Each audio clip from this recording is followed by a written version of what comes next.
Okay, sorry about that. Sometimes, like, vMix does this weird thing where if I have it open for too long, then it just, like, my volume just stops working completely. I don't know why that happens, but it's fixed. Whoop.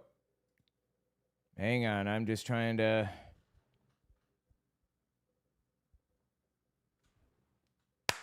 Okay. I think we're good. And let me just flip over to the correct screen share, which is right here. Perfect.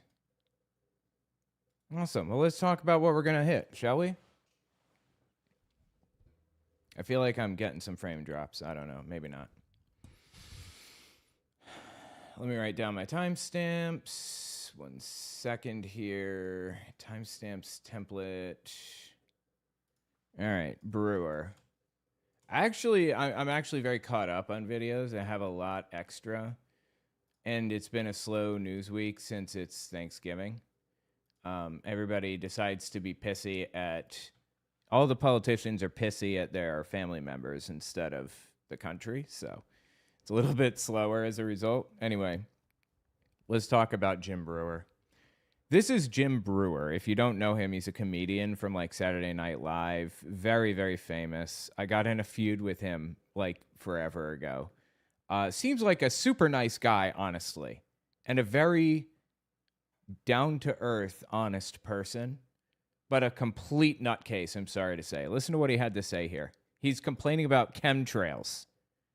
Governor DeSantis, you put out a memo in the Florida thing that said we are banning geoengineering and chemicals, and it's a fine, and you can throw in jail, and it's a felony. Well, guess what? Today, I filmed it. Either somebody's laughing hysterically in DeSantis' face and the entire administration of Florida, just laughing in your face, giving you 2 middle fingers right to your face, disrespecting you like that. I got multiple messages today saying they were spraying the snot out of everywhere, and they were. We were clear for a while today, and they just kept spraying and spraying and spraying, and would turn into like these clouds. So I'm begging DeSantis of Florida, did you really ban it? Are you in on it? Or are they laughing in your face and they're going, we don't care about you, Governor DeSantis, and we're not scared of you? Because I'm telling you right now, there's no way you can't tell who took off and flew all over to South Florida, all over Naples, all over Bonita Springs, all over the entire Southwest Florida today on Veterans Day, just dropping chemical. Bro, just say you want to kill us. Tell me you don't know how airplanes work without telling me you don't know how airplanes work. He filmed an airplane going through the skies, and he showed a contrail. A contrail is not a chemtrail. Oh my God, dude. These people are nuts. I'm sorry, man.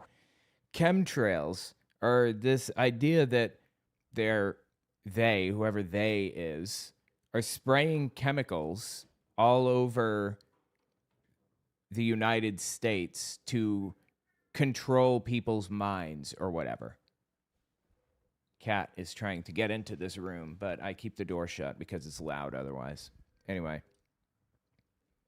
Contrails, on the other hand, are what happens when an airplane flies in atmosphere that is with a temperature difference between like the atmosphere that it's in and the engines that are running.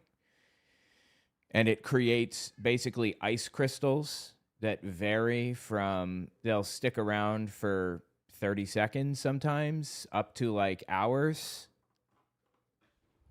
This cat is driving me insane. Yeah, bad.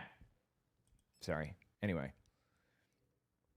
That's what contrails are. They're not the same as chemtrails. The chemtrails conspiracy kind of encapsulates the idea that the government is trying to control people's minds with chemicals. That's what it's about. Unfortunately, I have to say, Jim Breuer, he's, this is not like his first foray into insanity. Like I said, I actually got into a bit of a scuffle with him, and he covered me on his podcast, the Bruniverse, is what he calls it. I used to watch this dude all the time when I was younger on Comedy Central. I loved his stuff. He was very, very funny sometimes. But, and again, I think he's honest. But he is honestly out of his gourd. Do you guys remember this one? This one is shortly after COVID started ravaging the country. This is mid-December 2021. So actually it had been about a year and a half, almost 2 years since COVID had really started hitting everything. The vaccine had already come out, and Jim Breuer talked about it. You know what a cockatoo is? A cockatoo.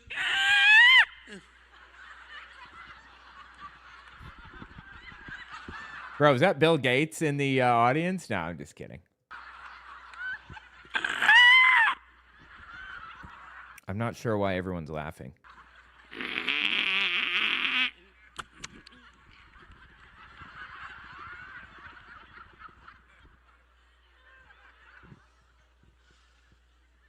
And that's what everyone's become. Little cockatoos staring at the screen. Facts and figures, facts and figures. Dr. Fauci, Dr. Fauci.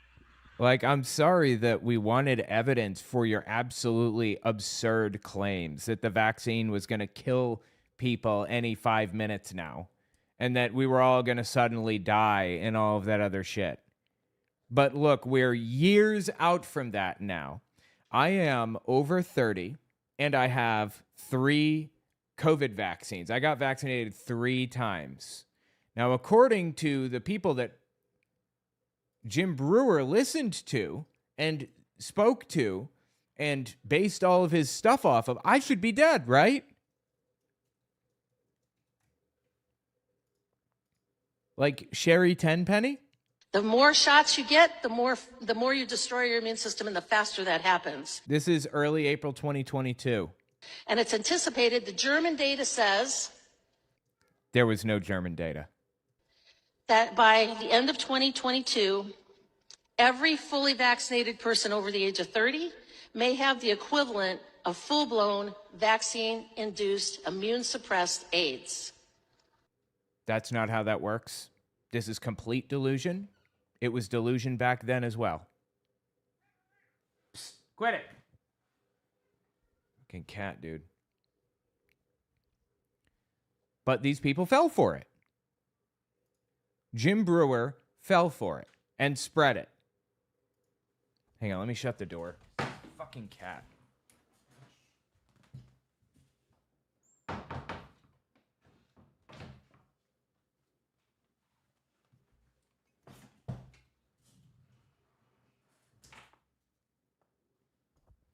All right.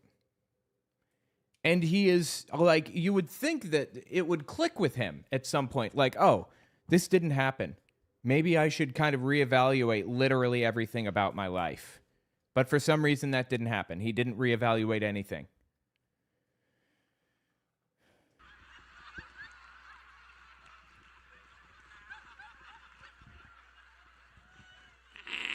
Trust the science. Trust the science. And look where it got us to trust the science. We came out of the pandemic thanks to the science. We came out on the other side alive. Way more people alive than would have been if we hadn't trusted the science by and large as a society.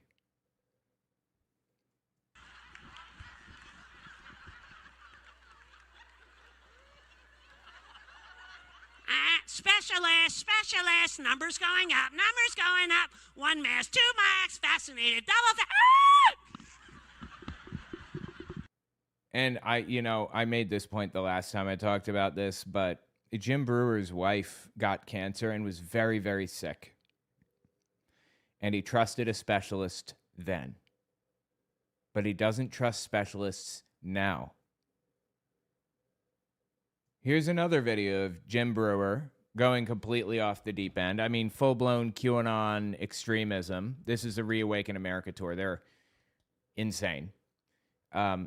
And this one is from 2023, early or late January 2023. I still have my in-laws. My in-laws are like, we gotta get our flu shot, then a booster, then another booster. And I'll say, you know, people are starting to die. Where'd you hear that? Yes, where did you hear that? That people are starting to die from getting vaccinated. Where did you hear that, Jim? Who told you that? You know, there's this video that I come back to every now and then of this dad telling his daughter, trying to bribe his daughter to not get vaccinated. This is from,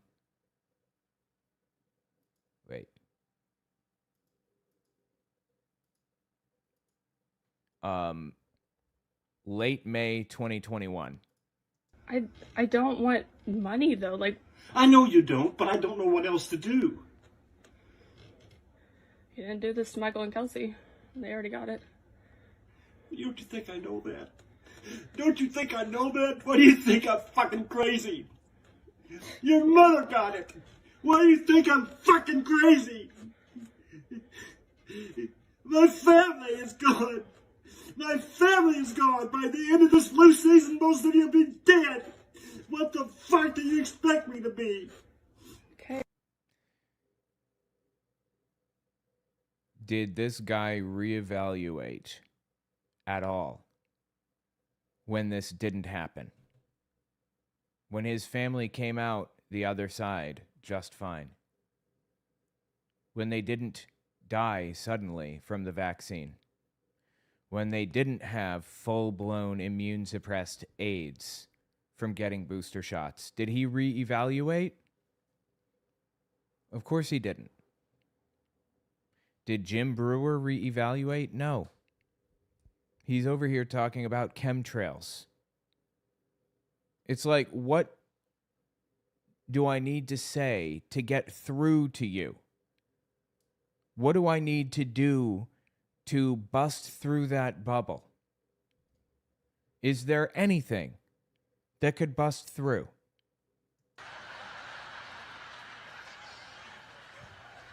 What are you, one of those conspiracy theorists?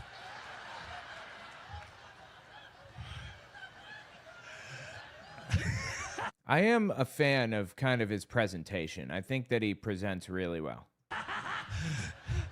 What are you, a cult member? Extremist, one of them?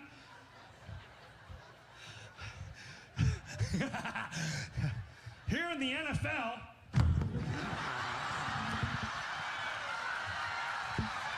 That's a reference to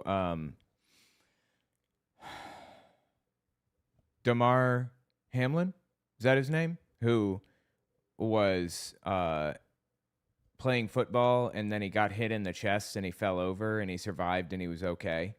And he's like the only example of that happening. So people like took that and said, oh, it was a vaccine. It was a vaccine. The vaccine did it. Even though it was complete nonsense. Turned into a massive culture war issue that was complete nonsense from day one.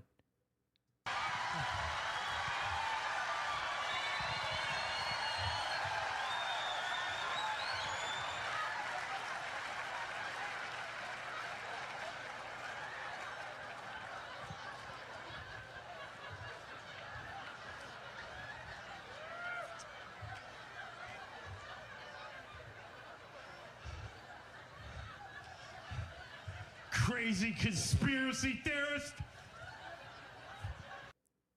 Anyway, I'm really disappointed to see that Jim Breuer has not pulled it together this entire time, and I don't believe that he will.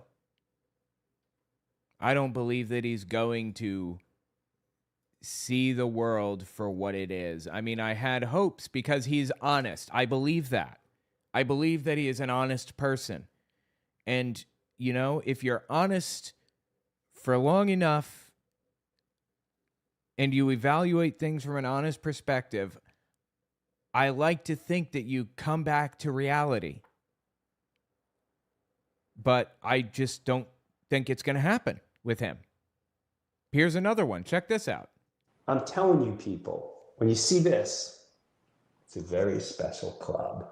He says when you see a picture of like a celebrity covering their eye like this, it's a secret. It means that they're secretly a part of like a pedophile ring or whatever. You had to be indoctrinated to get that club. And of course, as a celebrity, he knows this, you see. He has the secret inside info on this. When you see black eyes, that's a club. You have to be indoctrinated by that club. There you go. That's the meat dress of Lady Gaga. Now, you ain't telling me she joined a special, creepy, demonic club. And Lady Gaga is just a fucking weirdo. Could that be the explanation? Could it be that simple that Lady Gaga is just fucking odd? Does there have to be a conspiracy theory about her controlling mind control and all that other shit? Does it really have to be a conspiracy? She can't just be weird? when these people are finally put in that category, the demons that are pulling their strings put them on the highest ladder to become popular, to sway everyone in the wrong direction. So Lady Gaga actually sucks. She's just been elevated by demons. Okay. Checks out. It's been a classic move since the beginning of time. Roman Empire, it goes on and on and on and on. Mm-hmm. Yep, beginning of time. Absolutely. Sad, dude. Honestly, sad. Please, Jim, reevaluate. Look at the facts and the evidence again and reevaluate, because I believe that you're honest. Tell me what you think in the comments. Oh, Jim.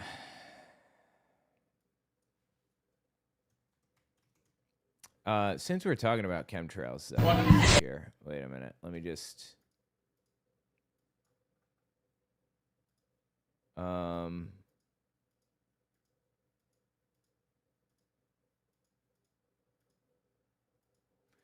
Yes, we could talk about... Oh, I thought I lost this video. Apparently I did not. Chemtrails are making a comeback right now. Like, oh my God, dude. There are so many political actors, like politicians, who are talking about chemtrails right now. And it's pretty much exclusively like QAnon politicians, like Doug Mastriano, this guy right here, Pennsylvania senator, I believe, ran for governor of Pennsylvania and lost. RFK Jr. is also kind of a chemtrailer. And Jim Breuer, who I talked about in another video, if you guys want to watch that one. But like Nancy Mace is jumping on the chemtrail bandwagon now. Why? Do you intend to take any action to remove fluoride from our water? Are you going to take any action to remove fluoride? Is that what? To remove fluoride from our water. Fluoride from water. I would support any action to remove fluoride from our water and also ban chemtrails. Like, we should do that too. Other states are doing it. Tennessee, I think, recently did it as well. Florida just did it. We will follow. Again, I want us to lead. I don't want to be following. But if we have to follow other states until we get there, we will do it. But I support it. Yep. Bro, what? Chemtrails are not real, okay? Oh my God. This conspiracy theory, dude, I remember hearing about it when I was little. I was like 10 when I heard about it. I was like, what? Are you serious? People believe this shit? And we've got some true believers now. I played this previously, so I'm not going to go through the whole thing with Jim Breuer, since it was in another video. But here's just another example of a well-known right-wing figure talking about chemtrails. Governor DeSantis, you put out a memo in the Florida thing that said we are banning geoengineering and chemicals, and it's a fine, and you can throw in jail, and it's a felony. Well, guess what? Today, I filmed it. Either somebody's laughing hysterically in DeSantis' face and the entire administration of Florida, just laughing in your... Bro saw an airplane and unironically believed that it was chemtrails. I mean, what is happening right now in this country? And honestly, like the whole chemtrail thing is one of the most entertaining conspiracy theories to me because it's so absolutely insane. But check this one out. This is Doug Mastriano. And this one is actually from June 2025, I believe. The question was supposed to be the Clean Air Preservation Act, and that's Senate Bill 308. I think that's what he's going to get to in the end. So what we have proposed, I've received complaints from my constituents, actually from people from across the state, on weather-altering techniques. And this is not weather-altering techniques. Conspiracy. It's not conspiracy, he says. I'd ask people to look to the skies first off. And what we see happening above us is not normal. It's not typical contrails. You know, contrails, condensation trails, are when ice crystals form in the aftermath and the exhaust of the heated exhaust of jet aircraft. And those normally, depending on humidity in the sky, dissipate between 30 and 90 seconds. No, they dissipate between 30 seconds and sometimes hours. Sometimes it takes hours. When you have something coming out of the back of an aircraft that expands and grows and doesn't dissipate, that's not a contrail. That's not ice crystals. And so this goes back to actually John F. Kennedy, where it was in vogue to claim science that we could control weather.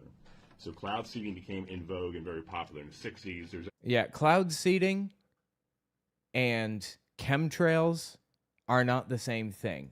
Please get help. I am begging you. At least 9 known state-funded programs out west in the drier states that are ongoing at the state level. What the federal government is doing is actually, that's where we have our questions. Actually, in Chambersburg, Franklin and Fulton counties, there was a group of people experimenting in the skies over Franklin County, and that resulted in a General Assembly in 1967 passing a law to regulate weather modification, and it basically couldn't do it. There was a bunch of folks using weather... This is so stupid, dude. We seed clouds to extend the rainy season over certain areas like farmland and stuff all the time because it helps us... because it helps feed people. It helps water the crops and stuff like that. Like, this is a fundamental piece of the infrastructure that we need to survive as a species, cloud seeding. And these dummies think that we're putting, like, chemicals in the air to brainwash people. Like, what? Oh, my God. And then there's this little ditty right here. This might be one of my favorites. Aged urine has got hundreds of millions of stem cells. You get a 64-ounce mason jar and just start peeing in it first thing in the morning and age it a little bit. You got a pool deck in Vegas, go out on your pool deck, get it on the sun. I swear to God, when I put it on my face or when I put it on my body, aches and pains go away when I... Aged urine. Aged urine. Rub it all over your face. Put it on my face, my mood lifts. Wow, that instantaneous? Oh man, it's money. I know. It's money. The dude unironically just said it's money. That's awesome. I love that. One more time. It's what? Put it on my face, my mood lifts. Wow, that instantaneous? Oh man, it's money. I know certain athletes use it on their feet after games, football games, or whatever. They'll soak their feet in it. Really? I never heard that, but great. But there's a famous NFL player that did it. I guess his feet got inflamed during the game, so he would just soak them in there. Good. In piss. Literally piss in a jug and soak your feet in it. Are you serious right now? What is happening? Oh my God, dude.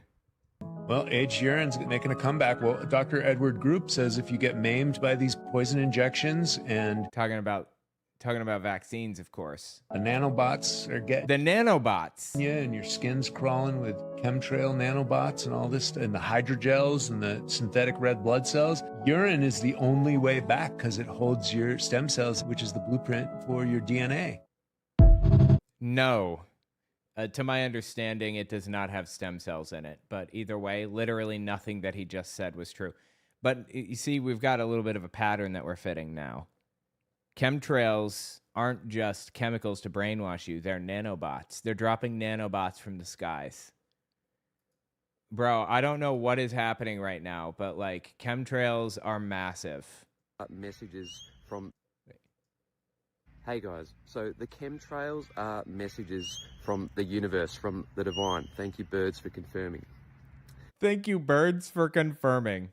Don't be afraid of chemtrails. If you see a chemtrail, a plane leaving a trail up in the sky and it's going up, like it's ascending, that means you're ascending. If the chemtrail is going down, it means that you are grounding back in, you are integrating in a phase of integration. If you see a chemtrail that's going straight across in a perfect straight line, excuse me. Sounds like he needs some chemtrails. Then that means you're in a nice place of balance. Maybe you've integrated both worlds, or both dark and light aspects of yourself. And then if it's a massive chemtrail that goes across the whole sky and it's real big and thick, that means it's a big quantum leap. If it's a small chemtrail, it means it's a smaller quantum leap. So it's a quantum leap. It's the universe communicating with you, speaking to you. You don't need to be afraid of chemtrails. Nothing can touch you. You are the divine.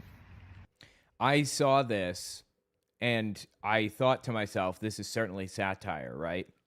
I don't believe it is. I could be mistaken, but I'm pretty confident this is real. Like I said, chemtrails making a big comeback. Look at what, Nancy Mace said. Look at Jim Breuer and all these other people.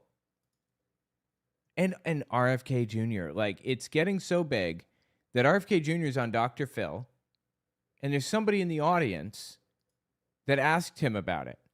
Senator Kennedy, my name is Emily, and my biggest concern is the stratospheric aerosol injections. Stratospheric aerosol injections.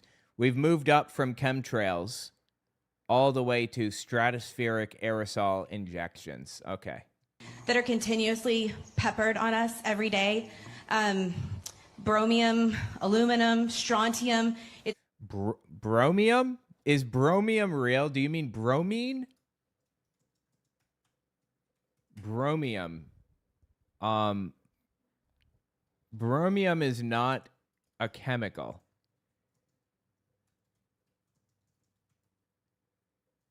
I just want to verify. No, bromine is the chemical, not bromium.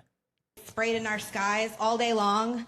And I know you've talked to Dane Wigington about this. He seems to be... Metal fucking name, Dane Wigington. I love it. Sprayed in our skies all day long.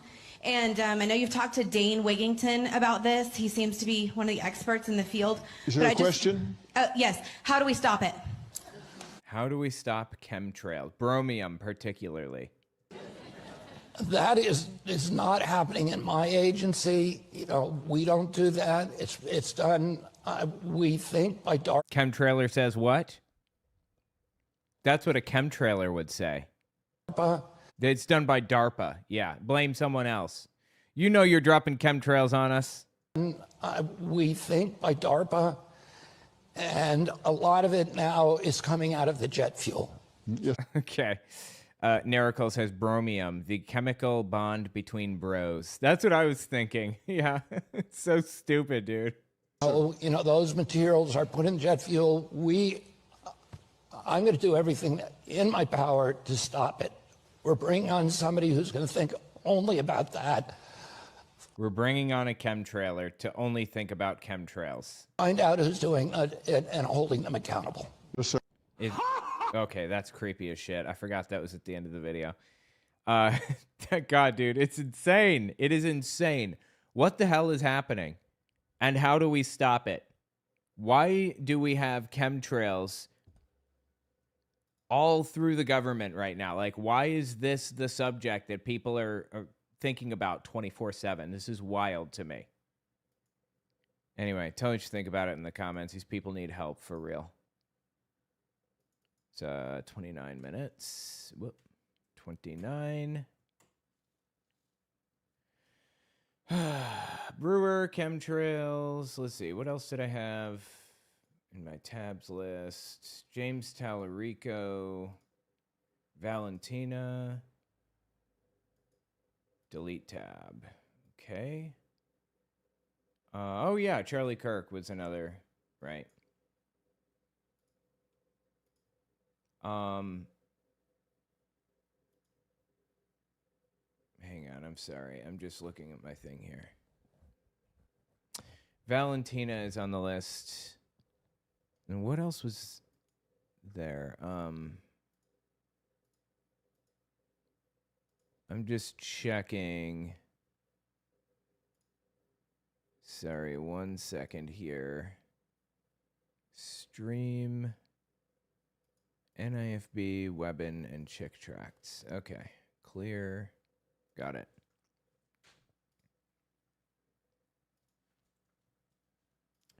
I come across this debate from Charlie Kirk. Somebody animated this on YouTube, but it's a debate between Charlie Kirk and an atheist.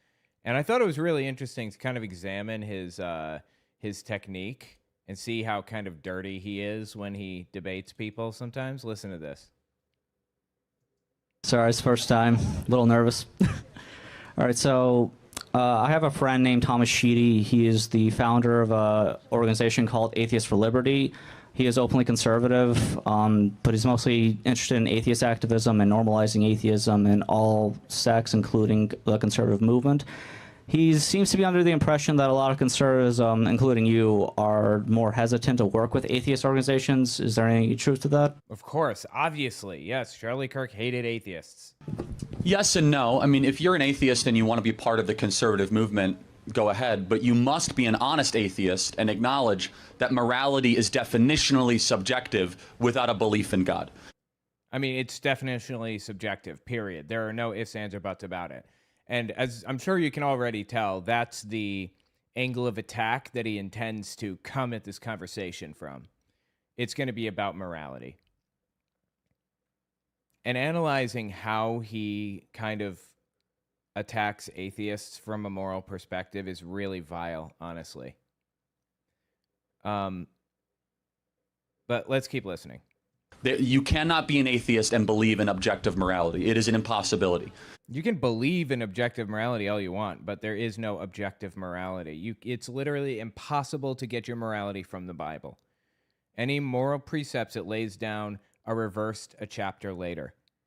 There are Christian groups that believe that gay people should be accepted, and there are Christian groups that believe that they shouldn't. And both groups have their justifications rooted in Bible verses. You picked what you wanted the Bible to say and found a verse to back it up.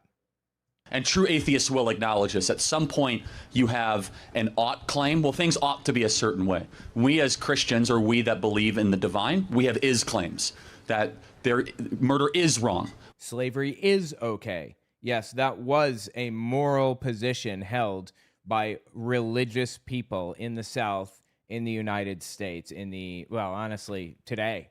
Seriously, today. And I'll prove that in a minute. You pretend that you have a solid moral foundation. You do not. You don't. Hold on. And since I'm talking about it, let me just prove it. This is Joshua Hames, host of Reformation Red Pill, knows Pete Hegseth and his pastor. I think he's a pastor at Pete Hegseth's church, or he's affiliated with him. He has his pastor on all the time. Very close link there. The institution of slavery is not inherently evil. I know. Some of you guys are upset by that. Some of you guys are saying, I've been saying that for years. Okay, I'll take it a step further. It is not inherently evil to own another human being. I know. Just wait. Some of you guys are really upset, but let's talk through this, because it is very important that every Christian affirm what I just said. And not only should... The point is that there is no objective morality. There isn't. There just is not. Whether you like that fact or not. Christians use the Bible to justify slavery. Now, you can say that my morality is objective and it's based on the Bible, but if that's the case, then you must affirm that slavery is good according to the Bible, right? Whereas an atheist Sorry, turn this down. claims that murder is wrong, whereas an atheist will say, well, murder ought to be wrong because you can't have an objective definition. Or I don't know what the fuck that means or why it matters. He's using the is ought thing completely ass backward. That's not like he's mixing up metaphors right now, but okay, whatever. If there is not a divine eternal power over you. So look, if an atheist wants to fight alongside of us to end abortion or to try and end the massacring of our kids, that's called gender affirming care. Massacring kids. Gender affirming care is massacring kids. I don't know who needs to hear this, but that's not happening.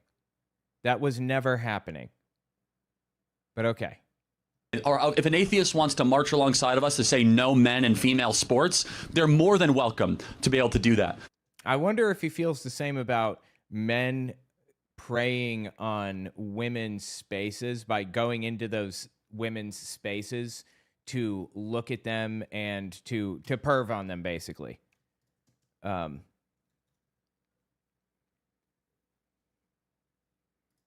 I mean, I would be very against men going into women's spaces, like their bathrooms, their changing rooms, to prey on them, to get some kind of sick enjoyment out of it. You know, I would be opposed to that.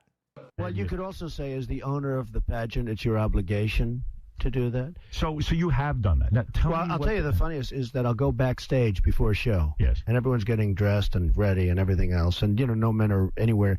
And I'm allowed to go in because I'm the owner of the pageant, and therefore I'm inspecting it. I'm inspecting. I want to make sure that like everything is good. You're there. Yeah, the dress. Is everyone okay? They're standing there with no clothes. Is everybody okay? And you see these incredible-looking women. And so I sort of get away with it. Yeah, I would definitely be opposed to men going into women's spaces, perving on them. That's not what's happening with trans people, though, of course. They're using the fucking bathroom. That's very different from somebody openly stating, I am going into this women's changing room to look at these women when they are naked. But would you be surprised to find that Charlie Kirk voted for Donald Trump? He never cared about women or women's spaces or protecting women from predators. This is all about culture war issues. This is all about hurting somebody that he doesn't like. But okay, let's continue. More than welcome to be able to do that. But Atheists for Liberty is an interesting phrase because I don't believe you can have liberty without God, because liberty is not man's idea, it is God's idea. What are you smoking? You think God is in favor of liberty? Do you remember the Crusades? Did you read about that when you were little? That's just my own personal belief, and it's also the belief of everything that built this nation. Well, it's a wrong belief, and no, it's not. I'm sorry, I have to break down every single thing.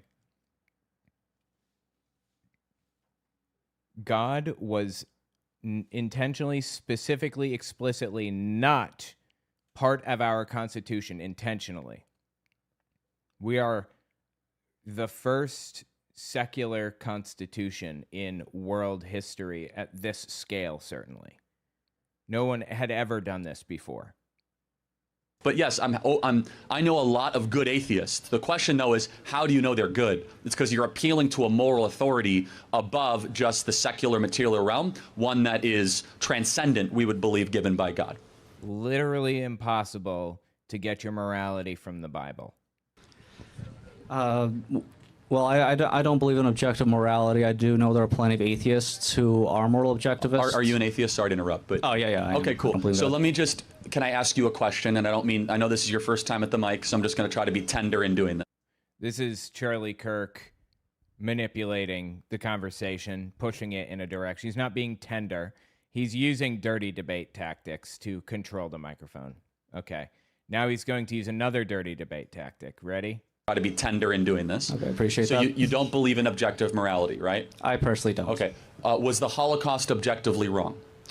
This is a trick question that has no good answer. And if I had been in this seat, I would have said, I may have refused to answer it because there is no objective morality. Or maybe I would have asked Charlie Kirk something that the Bible endorses that is as wrong as it gets. Is slavery objectively wrong? Flip it back around in that case. Because he's obviously trying to get him into a gotcha situation. The Holocaust was not objectively wrong. Look at how the Nazis viewed it in their moral framework, which is subjective because they have a different one than us. They believed they were doing the right thing. So it wasn't wrong objectively. It was wrong subjectively. And it was right subjectively in their eyes. It was a cheap gotcha. This is what Charlie Kirk was famous for. Objectively, no, but it'd been better if it didn't happen because most people wouldn't want that to happen. So that's where we are on different planets. And that's okay. See, there's the gotcha. You can hear the people in the background. Oh my God. I'm not trying to make fun of you. I'm trying to be graceful in the way that we're going about this. No, he's trying to put him in gotchas and be a scumbag, actually. Sure. Do you think Hitler was objectively evil? Again, do you think slavery was objectively evil? Was Robert E. Lee objectively evil? Was Jefferson Davis of the Confederacy objectively evil? He's manipulating the word objective here. No, because it's subjective. But I just hope all of you guys understand he's being an honest atheist to your credit, because as an atheist, you're not allowed to say anything is objectively right or wrong. I come from a world... It's not that you're not allowed to. It's just subjective. Morality is subjective. That's just what it is. And he admits that in a minute. I come from a worldview that when you butcher 6 million people, that is objectively wrong no matter what. But it's not, is the thing. It's subjectively wrong because morality is subjective. And it's very important. It's a very important truth claim, because when you do not have objective truth anchoring your society, then it becomes a power struggle. If you do not have truth, then power will reign. Whoever can get the most amount of power then ends up having the most amount of say over society. That's how it's always been. Are you serious right now? What are you talking about? We believe what is objectively right, true, good, and beautiful should be transcendent over society. Your thoughts? So do you believe objective morality specifically comes from the Bible? Yes and no. It's in nature, and the Bible explains nature. So objective morality can be discovered in many different cultures and societies, pointing towards what we believe is the... So that's a backhanded way of saying, I don't believe in objective morality. That's what that means. I don't accept objective morality. And I bet he would cherry pick the things in the Bible that he does not think represent moral good, like slavery, for example. He would throw that out completely. Ultimate objective truth, Jesus Christ. C.S. Lewis explained this the best in his book Abolition of Man, which is that almost every religion talks about a certain way to live, a Tao or a path that we should be on. And so more simply than just the Bible, we believe in what the founders believed, which is an ethical monotheism, that there is one God. He has a general... The founders did not believe in that. He's packing a lot of claims and assumptions into all of this. Thomas Jefferson particularly was very much not a Christian, did not like Christianity, and was even accused of being an atheist by his political opponents heavily. Way that he wants you to live. For example, murdering is bad, kidnapping is wrong, defense of the innocent, and we should do our best to try to live alongside of that path. Okay, well, I think those are very interesting examples. You bring up the founders, you bring up Hitler, but Hitler was a self-proclaimed Catholic, and he called Nazism a Christian movement. He absolutely did. Yeah, I would be careful saying that. He was not. That's okay. Yes, he was. Are you shitting me? He called himself a Catholic. He specifically said in 1927, our movement is Christian. They had on the belt buckles, God on our side. Yeah, they had a swear. Actually, it said, God with us, Gott mit uns. And that was on the belt buckles of the Wehrmacht, not the SS. A lot of people get that wrong. I wrote a whole book about this. Was Hitler an atheist? On Amazon and Audible. But it was a slogan that came from Prussia and Prussia was like a state of Germany or whatever that was like a separate country before World War I believe, and was a state from the end of World War I to the end of World War II, I think. And yeah, they liked their slogan so much that they put it on the military belt buckles. Gott mit uns. And Hitler was not just baptized Catholic, but he was confirmed Catholic at like 13 or something like that. I don't remember how old now. He was very much religious. However, he did not like power structures that he didn't control. Think like Donald Trump. He doesn't like anything existing that he does not directly control. So he hated the Pope, and he hated the Vatican and Catholicism as an institution.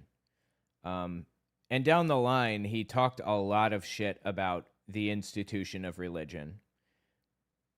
You know, like, there's something called table talk. It's monologues. It's Hitler's monologues by the end of the war in his Führerbunker.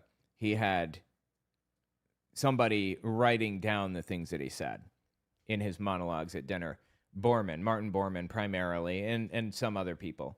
But it can't fully be trusted because Bormann was a raging atheist who hated Christianity, and he put words on Hitler's lips a lot of the time. But for the most part, the negative things Hitler said about religion were almost exclusively directed toward clergy and the people and the Pope, you know, and priests taking advantage of children and things like that. It mostly wasn't about religion at all.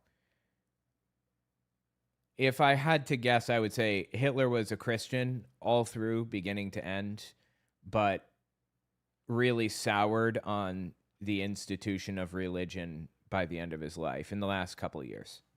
Yeah, they had to swear to the Almighty God. Atheists were not trusted to be in the SS. That's not true.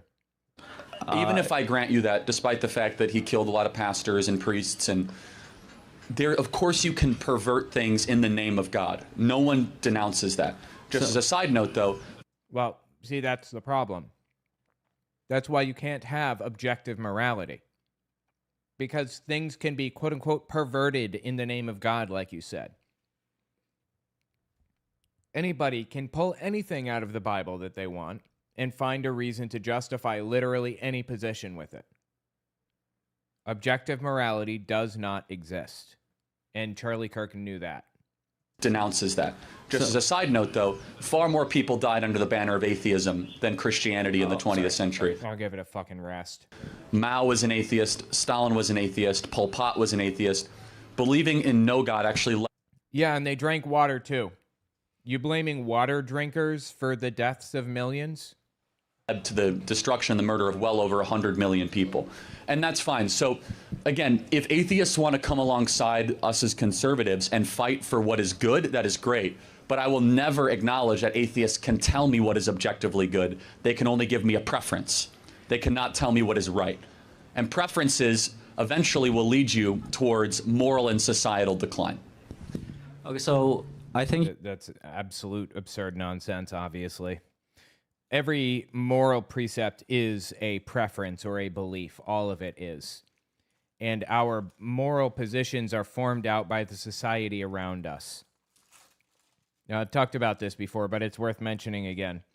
My position on morality is formed out by two core pillars: bodily autonomy and empathy. Bodily autonomy and empathy. Bodily autonomy first. Think about it this way. You've probably all heard the trolley problem. You've got somebody standing on tracks, and you have 5 people down the tracks, and then you have 1 person down another set of tracks. And if you flip a lever, a train is going to go kill 1 person instead of 5 down the other set of tracks. Every moral person would say, kill the 1 to save the 5, obviously. But the trolley problem is modified a little bit when you say, What if there are 5 sick people who need organ transplants in a doctor's office? One needs a lung, one needs a liver, one needs a kidney. And then there's you, person number 6, who's perfectly healthy, just there for a checkup. The doctor is in his own kind of trolley problem scenario in that he could take your organs out and give them to these 5 people and in the process save 5 lives by sacrificing one. Why doesn't he do that? The morally good thing is to save more lives. That's utilitarianism, right? But bodily autonomy comes into play in this scenario. Your wishes need to be respected. Your life needs to be in your own hands, not in others' hands. Now, in the trolley problem, you can't consult with the other person. This is like a split-second decision that you can't deliberate or discuss or figure out whose life is worth more or whatever other thing. You have to make a decision now because somebody is going to die. And when you're in that situation where you have no other choice, save 1 or save 5, the answer is always going to be save 5. That's utilitarianism. But bodily autonomy wins out at the end of the day. That's basically the moral system of everybody in the United States. Because that's what we were that's how it's been for a long time. That's what we were raised in, the environment in which we were raised. So that's our moral system. And Charlie Kirk and others tried to distort it and twist it around and turn it into something different to suit their own ends, to benefit themselves at the end of the day. And societal decline. And you know what? I'm sorry, one more thing. Fascism, this is what fascism is. Fascism is removing bodily autonomy from the equation. Fascism is utilitarianism. Conform or else. Whatever is good for the whole is good for the parts. Being gay is wrong in the fascist's mind, right? It's dangerous for society. So I'm going to take your bodily autonomy away and not allow you to live your life the way that you want to live your life. I'm going to take your personal liberty away, take your freedom away to make decisions for yourself and your own body because it's better for society. Obviously, it's not better for society, but even if it were better for society, you can see how ass backward and wrong that thinking is, right? That's what fascism is, conform or else. It's like erasing the bodily autonomy section of our morality. Okay, so I think you just listed a bunch of communists, and it's worth acknowledging the vast majority of atheists are not communists, just like the vast majority of Christians are not theocrats who don't support the divine right. It's also worth acknowledging that the founders were actually inspired by Enlightenment values, not by the Bible. America was founded as a secular nation. We were the first, quote-unquote, godless constitution. Yeah, again, I've done this so many times, so I don't know if we want to waste our time doing this, but 55 out of 56 of the signers of the Declaration were Bible-believing, church-attending Christians. Yeah, no fucking shit. Wow, a lot of people 200 years ago or 300 or whatever were, like, churchgoers? Wow, knock me over with a feather. Aside from that, I'm sorry, hang on, I'm chewing.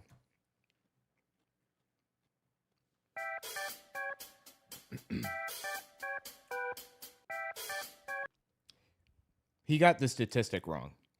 The statistic is 55 out of 56 were pastors, which is wrong. They weren't. That's incorrect. The claim is they went to seminary school, like to pastor school or whatever. Actually, they just went to college, which they called seminary at the time. It's a claim from David Barton, I think. Anyway, like, literally everything that Charlie Kirk said in this was a lie or twisted around in some substantial way. 9 out of 13 of the states at the time of ratification required a declaration of faith in order for you to serve in the states. Our birth certificate, which is the Mayflower Compact, said explicitly, we are here to spread Christianity throughout the land. It was Wait, our birth certificate? I thought that would have been the Declaration of Independence. What are you talking about? The Mayflower Compact? What does that have to do with anything? Yes, the people who originally arrived in the United States on like the Mayflower and stuff were largely made up of religious extremists, of course. I don't understand how that connects to literally anything. Why do I give a shit about that? The first great revival that led to the American Revolution of Jonathan Edwards and Jonathan Mayhew and George Whitefield that preached all across the eastern seaboard. John Adams famously said the Constitution is written solely for a moral and religious people. Dude, I can't stand John Adams. He's such a scumbag. Okay, I'm chewing again. Bad timing.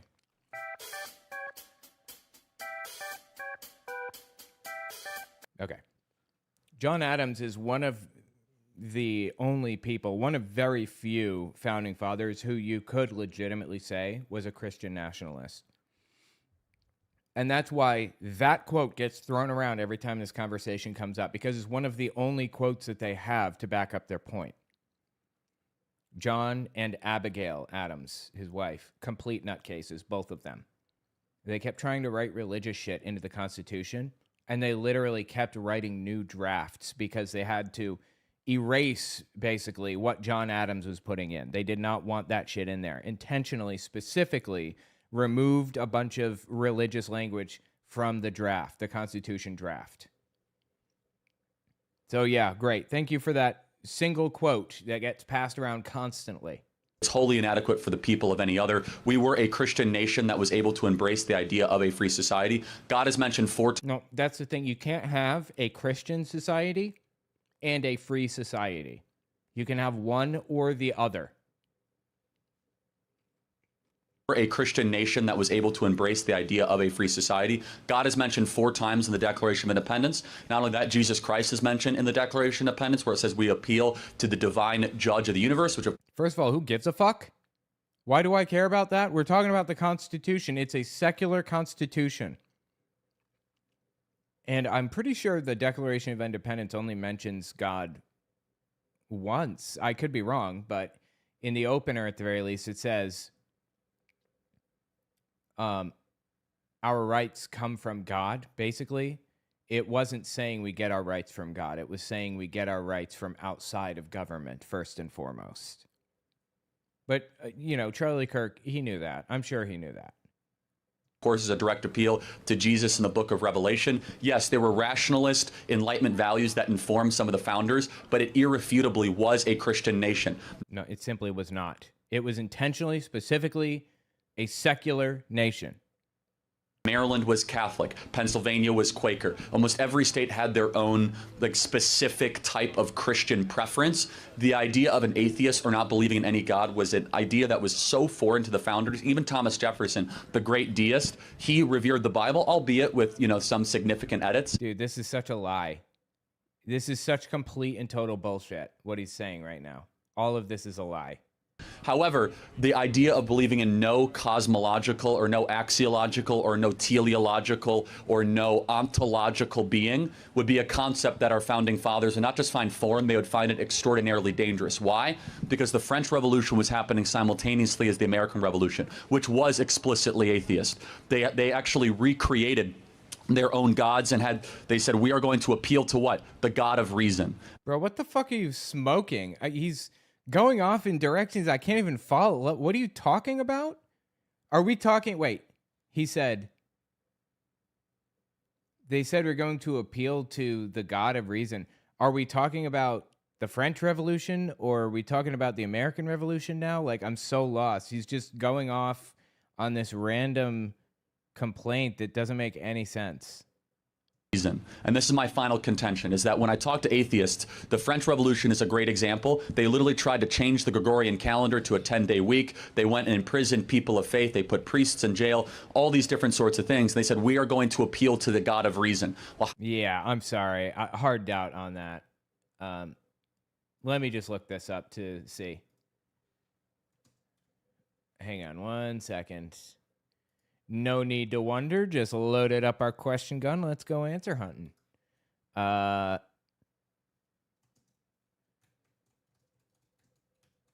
Said in the French Revolution, they were trying to create A new god, or they were trying to appeal to the God of reason. He said it was an atheist movement. Let's see if we can get an answer on this. I'm so confused by this.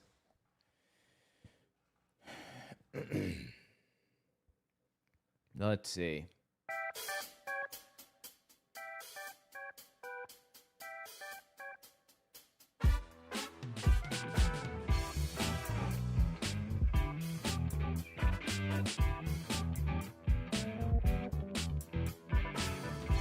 Okay, here's what's true. The Cult of Reason was France's first state-sponsored atheistic religion, created to replace Christianity during the Revolution.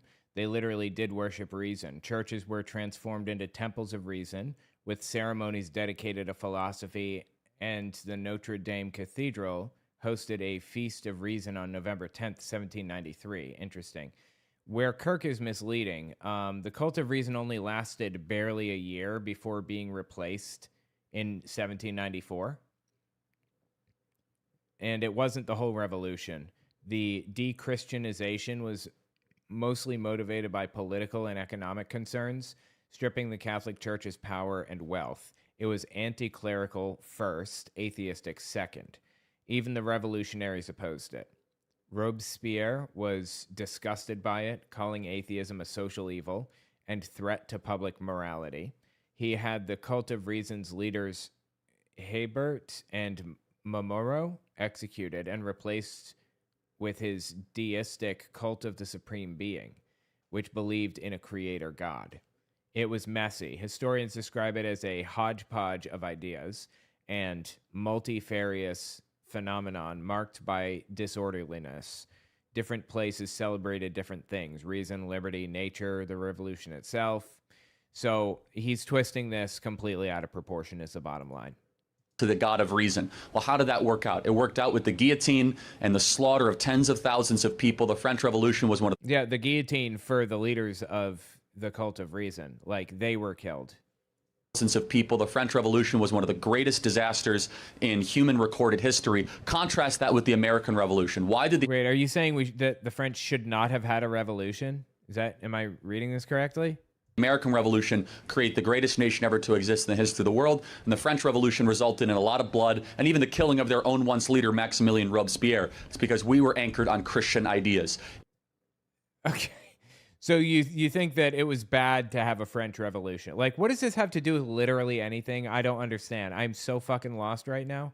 If you are not anchored on Christian ideas, then don't be surprised when all of a sudden there is no fruit to the harvest that you're trying to create. Thank you for your time. I want to try to get to the next question. Anyway, yeah. Wow. He didn't even give the dude a chance to respond. That's just sad. Like, the whole thing kind of shows you Charlie Kirk's underhanded, dirty tactics to lie and twist things around and deceive people as a foundation for how he operates generally, or how he operated. That bothers me a lot. Tell me what you think in the comments. Anyway, all right, let's see. So Charlie Kirk. What else do we have? I'm actually super caught up, so yeah, let's hit what's this? No. Why is Tallarico, Valentina. All right, let's open this. And then open this. Okay. I'm going to have to do some censoring when I play this. This is Valentina Gomez. Valentina Gomez, I think is her name. She's a Republican running for office in Texas, I'm pretty sure. And she's a complete scumbag. Listen to this. I quoted the Bible at a pedophile church and they escorted me out. I quoted the Bible at a pedophile church and they escorted me out. I'm sure we can all guess before even seeing it what she's talking about, right? She said gay people will go to hell and everything. And when she says pedophile, she means gay person.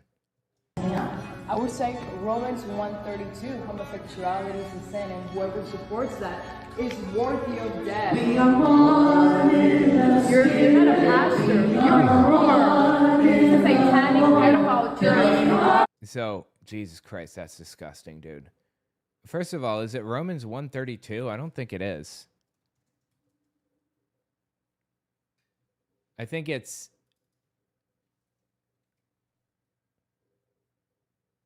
Romans 1:29.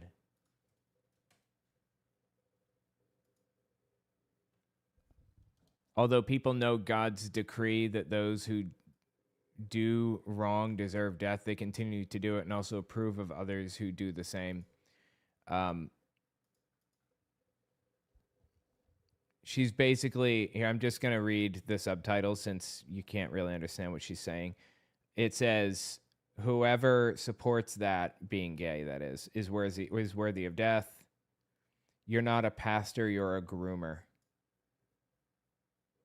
You're not a pastor, you're a groomer. This is a satanic pedophile church. I love how, God, I'm going to have so much censoring to do. I love how she, as presumably a Trump supporter, is focusing her efforts on churches instead of Donald Trump, who seems pretty obvious to me, is most definitely, obviously, a groomer, right? I don't know how you could see it any other way.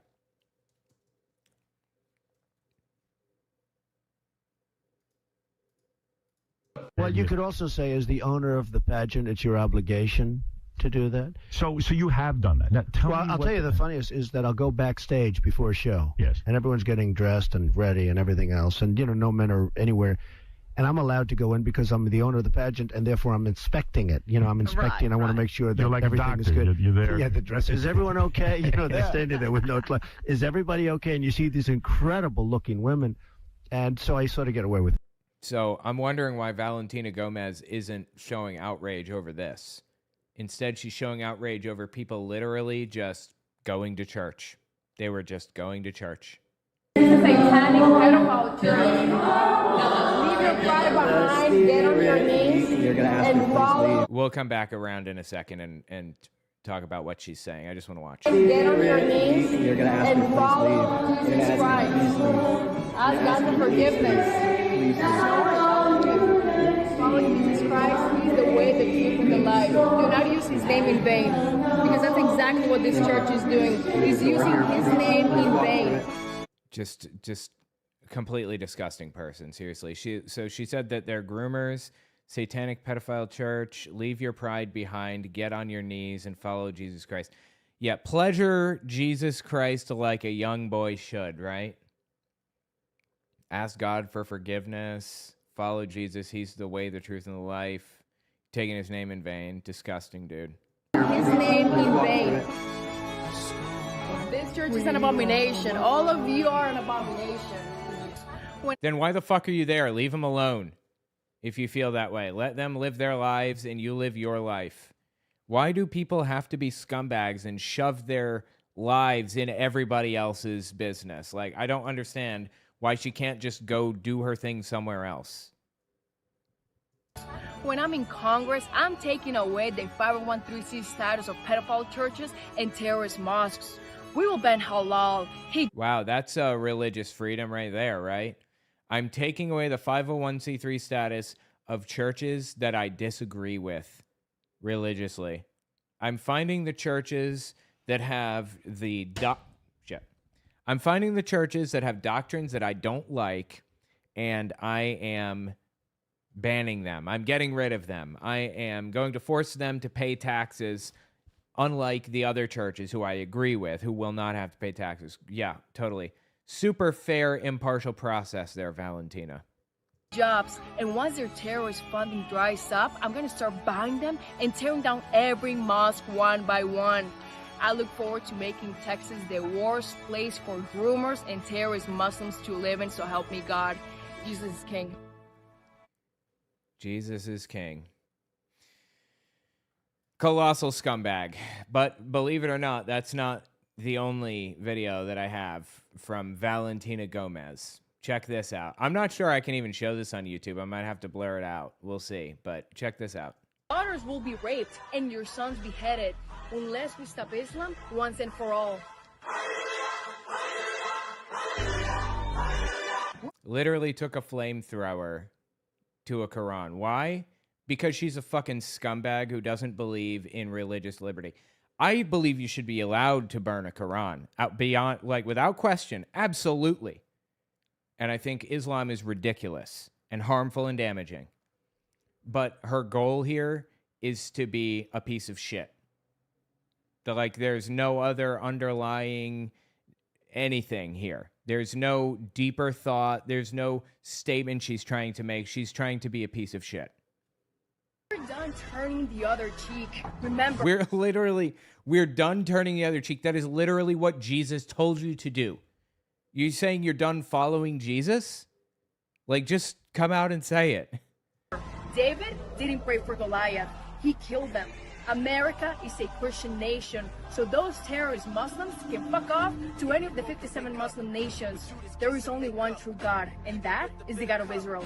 Gave my brothers a drink up, did everything but gave up. Stabbed my back, I came front. Still we win, we prayed up. Even when we die, we raise up. Ain't no wanting, no. She's a piece of shit, dude. Seriously. Again, we should absolutely be able to burn Qurans. I believe in that.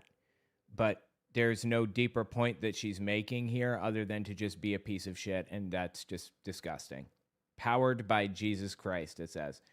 Please do not let her get into Congress. I'm begging you.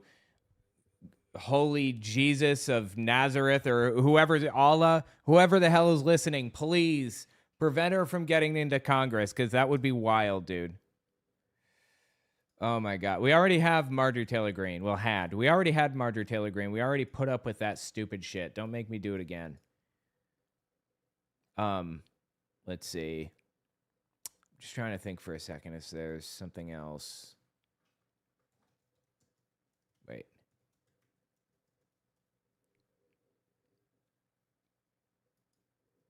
The rapture is horrible. Why on earth? Hang on. I'm just looking for something. Are religious groups so concerned? I'm sorry. 1 second. Here's an idea. Wait, what's this? Here's an idea. What if we just kill all out? Weird. Wait, great theologian. Jesus said, you love. Yeah, here you go. To counter her complete nonsense, here is a pastor explaining how Jesus actually viewed the gay community. Jesus said, you love, period. Jesus said, you welcome people, period. Jesus said, you extend radical hospitality, period. Jesus did not say one single word of condemnation about anyone based on sexual orientation or gender identity. In fact, the only mention Jesus really makes of it is this passage in Matthew. Maybe you're familiar with it. It's actually an affirmation. It's buried in ancient language, and it's surrounded by this weird teaching about divorce. But what Jesus said is this, that if you are a eunuch, and you have been a eunuch since birth, that was an ancient way of saying that if you differed from what was expected in terms of what we would call today sexual orientation or gender identity, that if you were a eunuch and you had been a eunuch from birth, that you were loved by God. People, when they become eunuchs, they have their twig and or berries cut off, and their body doesn't go through the process of picking a gender, basically. Like when you hit puberty, you're flooded with testosterone or estrogen or whatever other chemicals go through your body. And that doesn't happen if you don't have the berry portion of the twig and berry equation. So if you had been a eunuch since birth, Jesus said you were loved by God. You were affirmed. Whether you were masculine or feminine, whether you fit into society's definitions exactly right or not is completely irrelevant. You were loved by God, period. That's what the Bible really says, or that's what Jesus really said about it. Does Valentina Gomez even know about that verse? Does she know what verse it is, for that matter? I doubt it. Does she care? No. She said, we are done turning the other cheek. She doesn't care about what Jesus had to say. She never did. It is about hurting other people. The cruelty is the point with her. I really hope she does not get into Congress. Anyway, tell me what you think about it in the comments. Okay, cool. Let's see here. That is 114.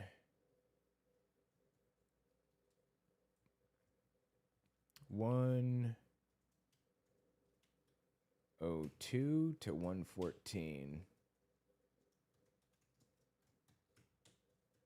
That's a little bit short, but that's okay. 1, 2, 3, 4. I'm actually pretty close to like having everything that I need. So I finished Valentina. Remove from tab.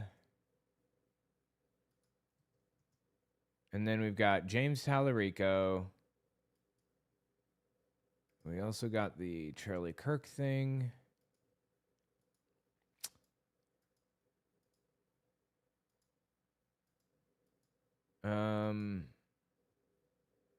So next I have Tallarico. Let's pull up Tallarico and see what he had to say here.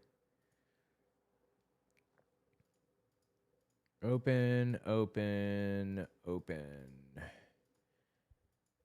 Now, which one is the latest one? I just downloaded one earlier today. Where'd it go? TikTok. This song Your hair. The Bible. Here it is. Why is that not in my list? That's weird.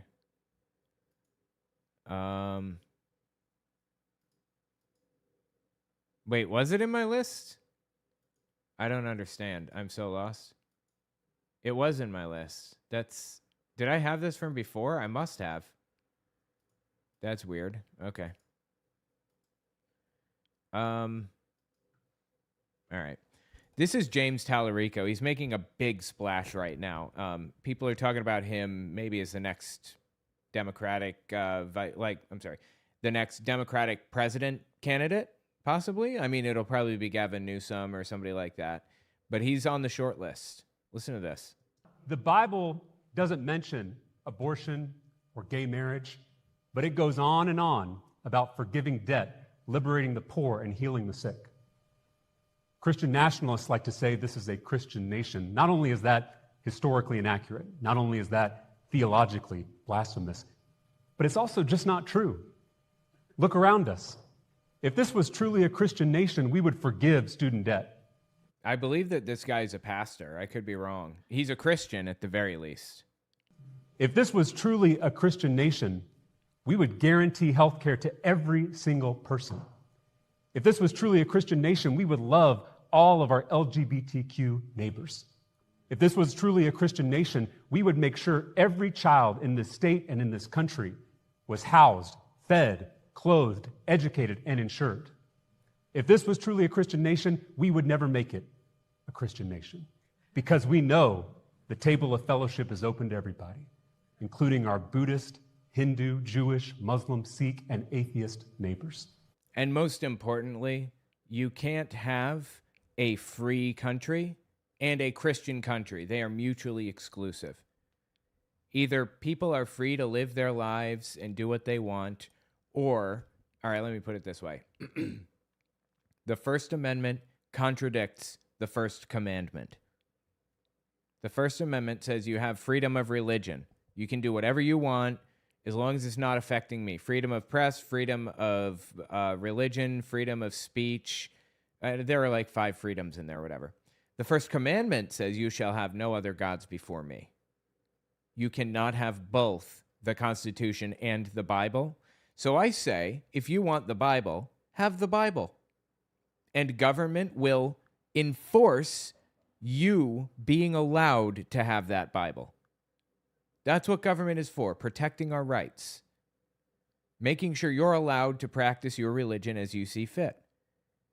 And making sure I can practice my religion as I see fit as well.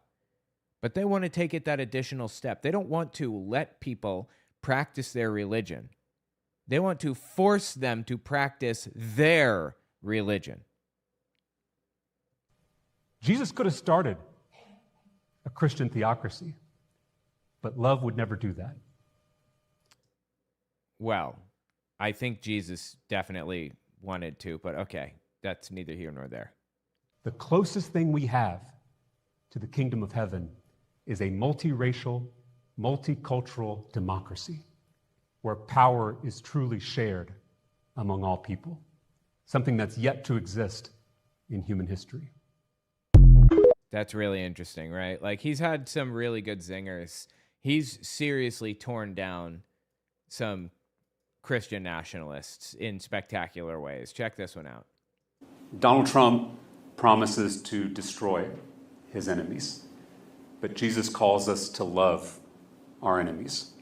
Is it not obvious to like literally everybody by now that Donald Trump is the antithesis of Jesus? He's the exact opposite of everything that Jesus stood for. Everyone should see that now, right? Unfortunately, they don't. We're all struggling. People are wondering how to spell it. Talarico. For 8 letters. Talarico, I believe. A lot of us are starting to see some of our neighbors as enemies. Some of us are worried about seeing certain family members at Thanksgiving. Love doesn't mean papering over our disagreements or selling out our values or tolerating abuse. True love doesn't ignore conflict. True love heals conflict. The people at the top, the Elon Musks, the Rupert Murdochs, the Donald Trumps of the world, spend so much energy, so much time keeping us angry and divided because our unity is a threat to their power. That is absolutely true. It's truer than you might even realize. If you don't realize how true that is yet, then put some thought into it. It's the oldest strategy in the world, divide and conquer. And it's why love has always been a threat to the powers that be. Loving our neighbors allows us to listen to each other, learn from each other, and ultimately come together to take power back for ourselves and our communities. This is easier said than done, but it's the only way out. Don't give up on our neighbors. That's the work of democracy. That's the work of peace. I can appreciate what he's saying here. However, I do disagree to some extent. There are some people who are too far gone. They're too far gone.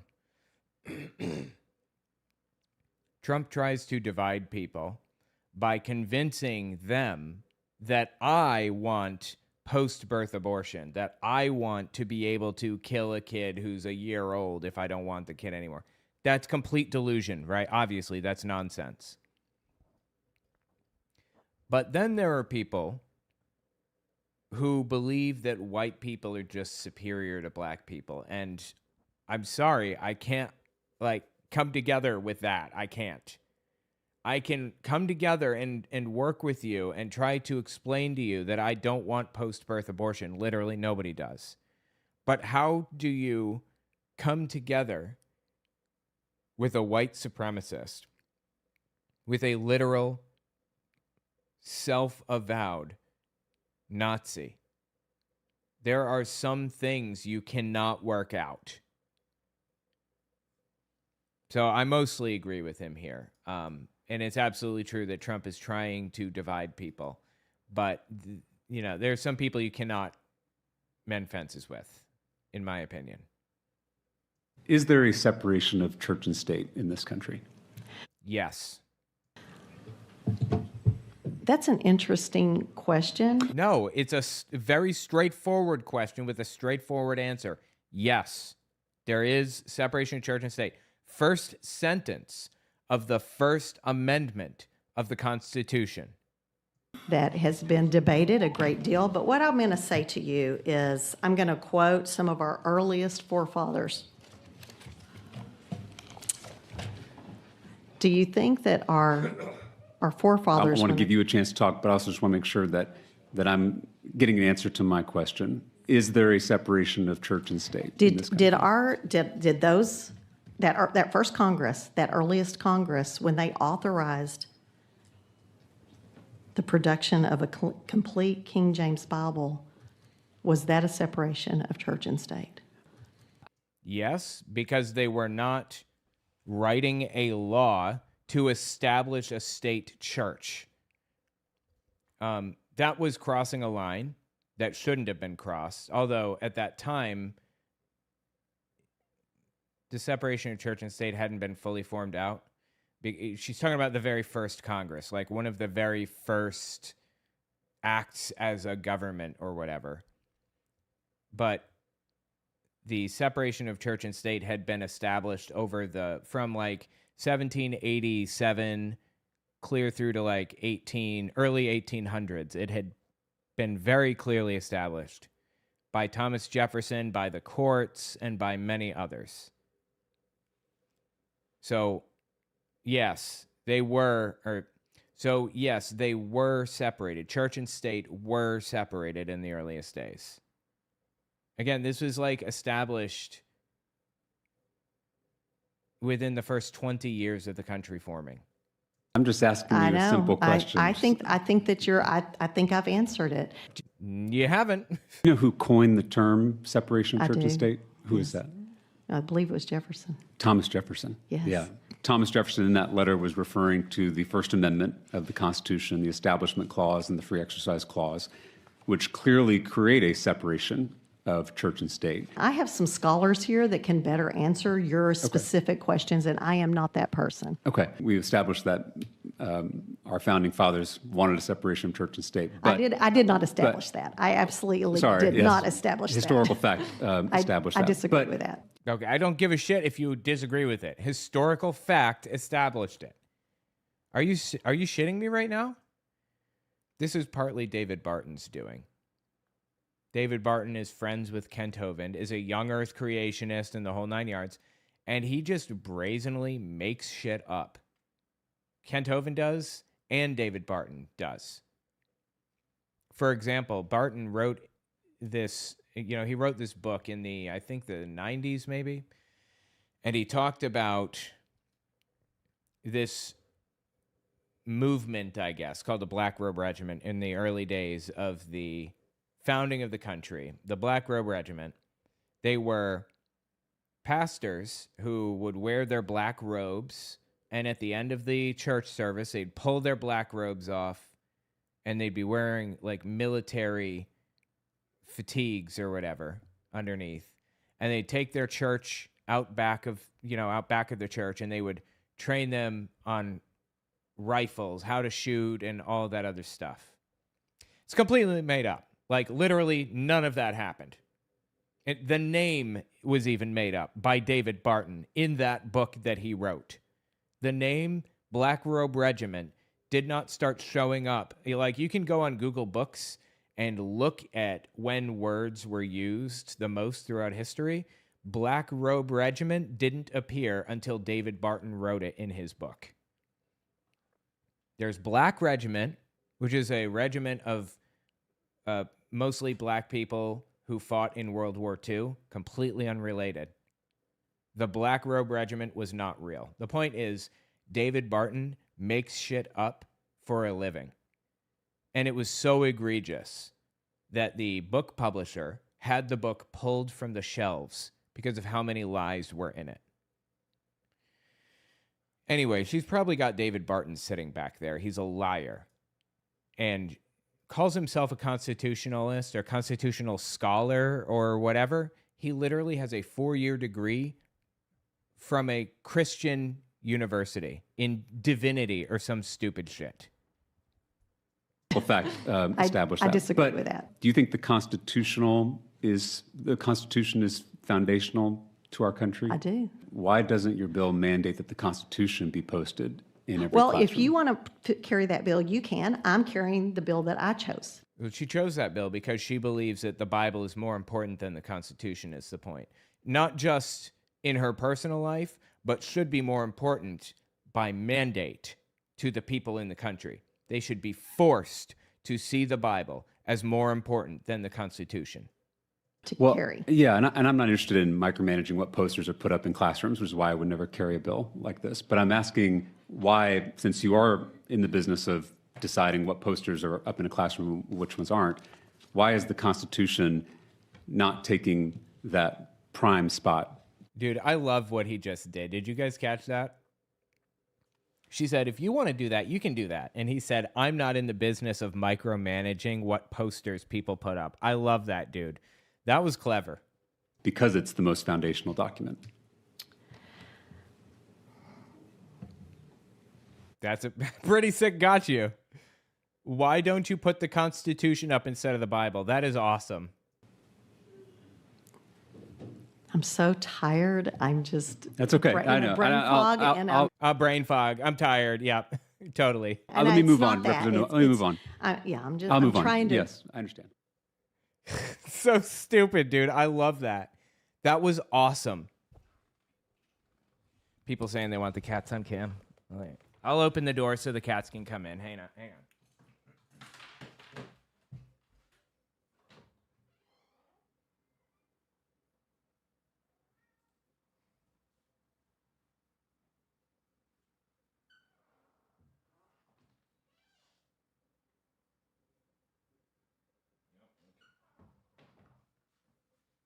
Okay, I brought one in. The other one is too afraid. He thinks I'm trying to get him. And now they're sitting at the door. Let's see. Hold on. Let's see. Yeah, there you go. Now they're sitting. Okay, well, they were sitting at the door staring at each other through the door. But not anymore. Okay. She's wandering around.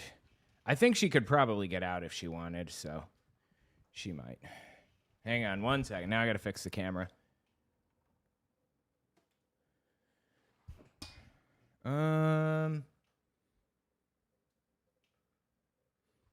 Just a little bit more fixed. Oh, hello. She's going to jump up. She's going to jump up. There she is. I'll angle the camera down then. Okay, hang on.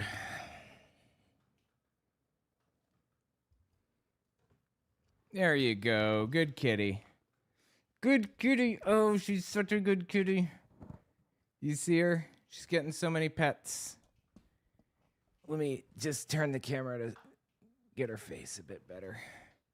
Or her head or whatever. Now Cashmere's trying to get in.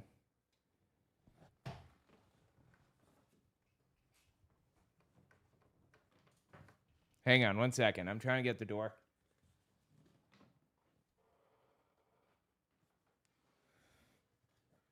All right, I opened the door a little bit. Let's see. I guess I'll call that there for Tallarico. Oh no, I have more from Tallarico. 132.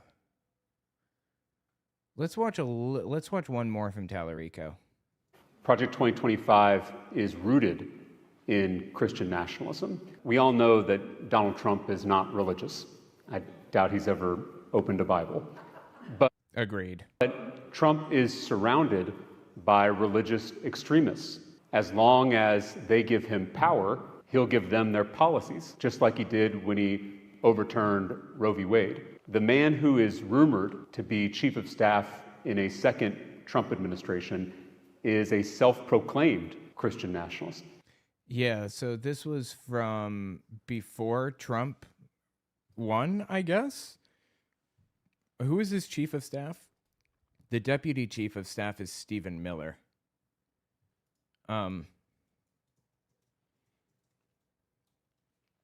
The chief of staff currently is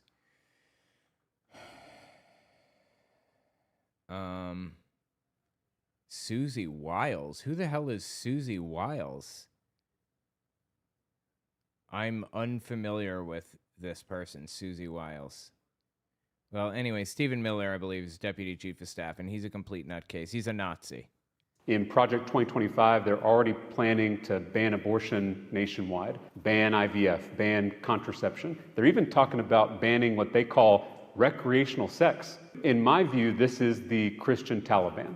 It absolutely is. And I know you're thinking to yourself, okay, there's no way. That stuff is not going to happen. Look at this. Wait. Project 2025.observer. We are 48% of the way through Project 2025 currently. They have, like, there's a list of stuff that they wanted to accomplish with Project 2025 that they have completed.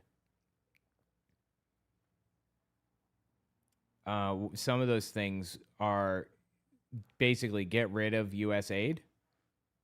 I know that, I didn't see that coming. I had no idea what U.S. aid was. I didn't know why anybody would care. And lo and behold, they erase it. They got rid of it. They deleted it. They closed its doors. That's part of Project 2025. Use government contracts to push back against woke policies in corporate America, impose Medicaid work requirements, end property appraisal and valuation equity programs, which are a set of guidelines for producing home appraisals that are free of racial, ethnic, or any other form of bias. Provide robust accommodations for religious employees. I mean, all of this stuff is in Project 2025 and has been accomplished. It is absolutely the Christian Taliban. They are perverting my Christian faith and subverting our American democracy. For those in blue states, Project 2025 is theoretical. But for those of us living in red states, Project 2025... Because he's from Texas. ...is already here. I know what's coming because I see it every day at the Texas Capitol. Banning books, banning abortion, forcing every teacher to display the Ten Commandments, replacing school counselors with untrained, unsupervised religious chaplains, defunding public schools to subsidize private Christian schools, teaching Bible stories in our state curriculum as historical fact. We are sleepwalking toward theocracy in this country, and we must all act with the urgency that this moment demands. Yeah, and I feel comfortable saying that Republicans have absolutely no chance of winning elections in the foreseeable future because they're so incredibly unpopular right now, and that's good. But we have some time before we get out of this pickle that we are in. We're going to have to fight hard. Anyway, tell me what you think about it in the comments. And let me know if you think Miki is a good kitty in the comments. And if people say that she is, then I will tell her so that she knows. Okay. I'm sorry, Miki. You got to get down now. You can stay, but you got to get down. There you go. I'm going to shut this door. Hold on.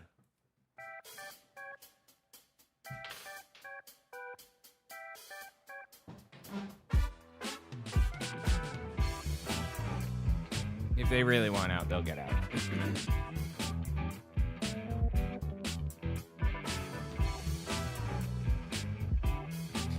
See if I can fix the camera now.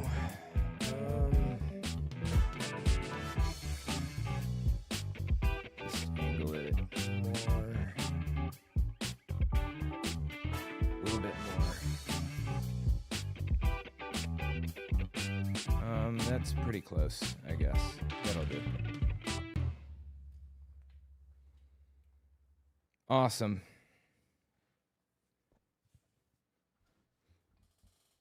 All right. 1:38. Let me write that timestamp down. Oh, Cashmere's trying to get in again. 1:38. All right, he got in. Whatever. 1:15 to 1:38.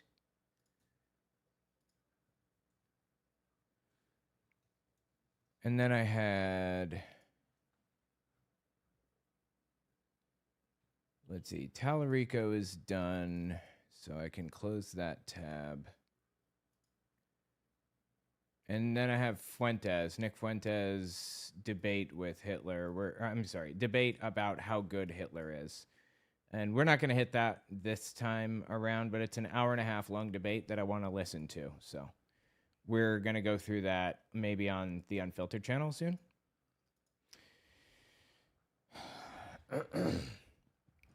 Let's talk about this. Florida is proposing a loyalty oath for teachers and stuff, educators. And if you don't do this loyalty oath, it could very easily basically ban atheists from becoming teachers. Let me just write the timestamp down. 139.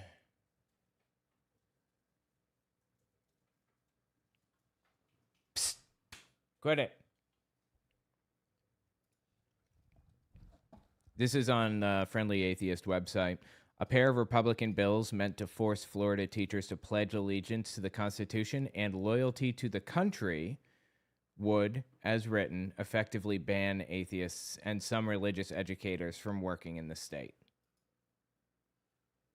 Loyalty oaths proposed for teachers, administrators, reporting by A.G. Genkarski.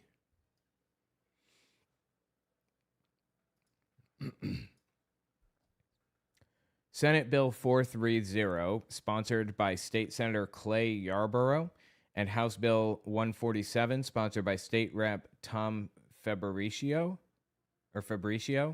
both do the same thing. They require anyone employed as a classroom teacher to subscribe to the following oath. Quote, I do solemnly swear or affirm that I will support, protect, and defend the Constitution and government of the United States and the Constitution and government of the state of Florida.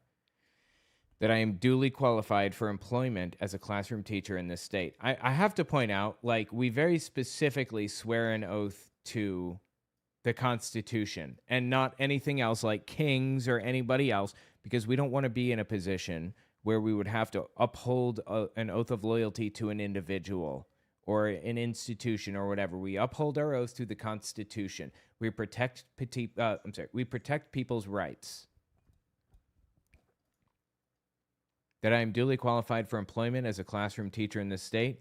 That I will well and faithfully perform the duties of a classroom teacher in a professional, independent, objective, and nonpartisan manner.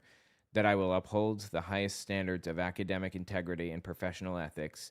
That I will foster a respectful learning environment for all students, which promotes critical thinking, civic responsibility, and lifelong learning. And that I will serve as a positive role model in both conduct and character. So help me God. This is Hemant Mehta speaking. The Senate version of the bill modifies the oath a bit, so it also applies to administrators, pre-K teachers, and college professors. All right, I'm going to shut the door again. Hang on.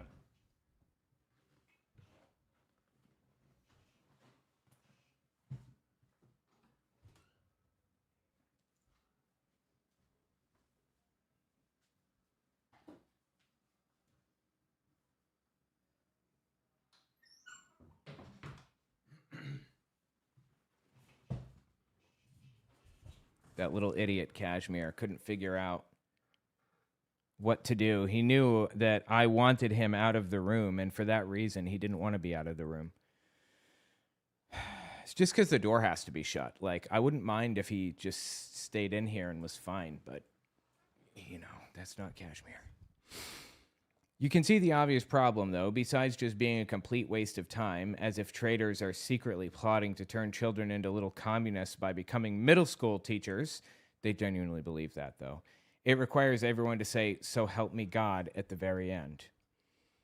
We just saw a similar story like this weeks ago after a South Carolina election worker sued the state for requiring him to say the same 4 words in his oath. In that lawsuit, the Freedom from Religion Foundation pointed out that the law is explicitly clear about this, and courts have affirmed their interpretation of it for decades. No one can be forced to take a religious oath or lie about their beliefs for a government job. The effect of an oath like this would be to ban atheists and many others who who don't swear oaths, like Quakers, from becoming teachers in Florida based on their sincerely held religious beliefs. It's blatantly illegal. That's interesting. And the way that oaths work, it seems like a little thing, but it's not. The irony is that the oaths are written into those Florida bills. The irony is that the oaths written into those Florida bills will allow people to affirm them rather than swear to them, which is already a concession for people who don't want to take a religious oath. Yet they don't have an option for those same people to remove the last 4 words, which makes no sense at all. That's how sloppy these bills are. Well, something I've come to find about religious extremists, about Christian nationalists, is that there isn't often a lot of there's a lot of strategizing and thinking and planning, but they're really incompetent at the end of the day. It's like the people who are trying to orchestrate a Christian nationalist takeover have no actual real world experience with pretty much anything that they're talking about. They can plan it until the cows come home, but they don't have experience actually doing it, and it turns into a huge mess as a result. The irony, hang on. Move last forward, yeah. That also means if one of them becomes a law without any changes, it's dead on arrival because it's unconstitutional. I reached out to both sponsors of this bill to ask if they would amend their bills to remove "So Help Me God." They have not responded as of this writing. Of course, they're not going to because they're incompetent idiots by and large. As it stands, though, their bills aren't really about patriotism or professional integrity. They're a demand for ideological and religious conformity. Yarborough and Fabricio are weaponizing religion as a litmus test for employment. Any surprise? This is the kind of shit that you get from Republican politicians. It's litmus test garbage. Instead of actually doing something productive for society, for their voter base, for their constituents, they're doing shit like this. This is not helpful. This isn't just bad law, it's an assault on one of the most fundamental principles of American democracy, that the government can't force belief or punish non-belief. It's why the Constitution makes clear that there can be no religious test for public office. Leave it to Florida Republicans to resurrect religious coercion. The message is clear. If you don't take the oath and refuse to bend a knee to a God you don't believe in, or don't want to swear an oath to, you're unfit to teach children. It also implies to students that their teachers must profess a certain kind of faith to be trusted. Florida's loyalty oath is a horrible way of elevating both faith and patriotism. If it passes, I have no doubt it'll immediately be the subject of a lawsuit. Oh, 100%. Yeah, it definitely will. And I hope it doesn't get that far. But, we have people in Congress right now in Pennsylvania, I believe, unless he lost his seat. He was running for governor, Doug Mastriano. And this is something he said while running for governor. On day one, the sexualization of our kids, pole dancing, and all this other crap that's going on will be forbidden in our schools. Literally pole dancing in schools. He thinks there's pole dancing happening in schools. The dude, this is kind of the belief system. This is how Republicans view the world. They seem to think that teachers really are coming after our kids or some other nonsense like that. It's complete nonsensical garbage, and I do not know how to pierce that thick skull with logic and reason.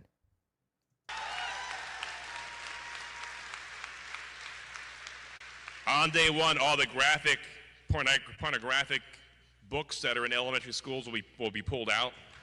He thinks that they're showing adult entertainment to elementary school kids. Really. And teaching them to pole dance. On day one and done, critical race theory is out the window. Yep. That's right. Yep. Come on. Anyway, Mastriano is a microcosm of the broader Trump movement. These people genuinely believe a lot of this stuff, and it is insane. Tell me what you think about it in the comments. Disgusting. All right, let's see. 139 to 149. That'll do.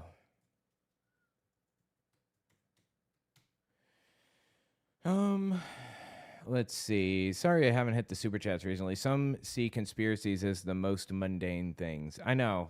It's bizarre. Like Jim Breuer. Finally remembered to get this bit of art to you. Enjoy. And cheers to our feline overlords. Hail Bast. Just sent it. Thank you. I appreciate that. Let's see. Hang on. Let me see if I can pop it up. Pocket mouse. I'm sad I never have, like, more opportunities to mention it. Hang on, I'm trying to pull it up, but I'm having trouble with it. Why is it not letting me? Let me just try this. Hold on.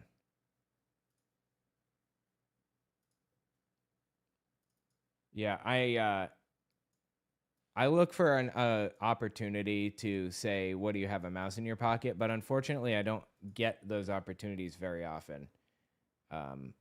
It's pretty good, though. Thank you for the pocket mouse. She's clutching her pearls after being forced to leave after she told people they deserved to. Which one was that? That was, Valentino Gomez? Yeah. She's an evil person, dude, really. Like, just disgusting. Some of the things that she was saying and doing. Disgusting. Miki, F it up, right? She was having a good time over here. How the heck does one enforce a ban on recreational sex? That's a good question. I would say monitoring, making sure that unmarried couples cannot live together would be a good way. Like enforcing this on the landlord level, making a law that any landlord that rents to a couple who is not married gets in trouble. Or something like that. That would be one way. Just ruining people's lives generally. Disgusting. So help me God only comes out when I'm about to lose my shit, right? Yeah, but not in oath form, I figure. Not in oath form. And these people are trying to push it as an oath. Disgusting. Anyway, all right. Well, I guess that's what I'm going to call it. I appreciate you guys hanging out. It's been fun. And hopefully I will see you guys on Wednesday, and we'll be talking about, like, Nick Fuentes debating that Hitler was really a good guy. All right? All right, thanks for coming, guys.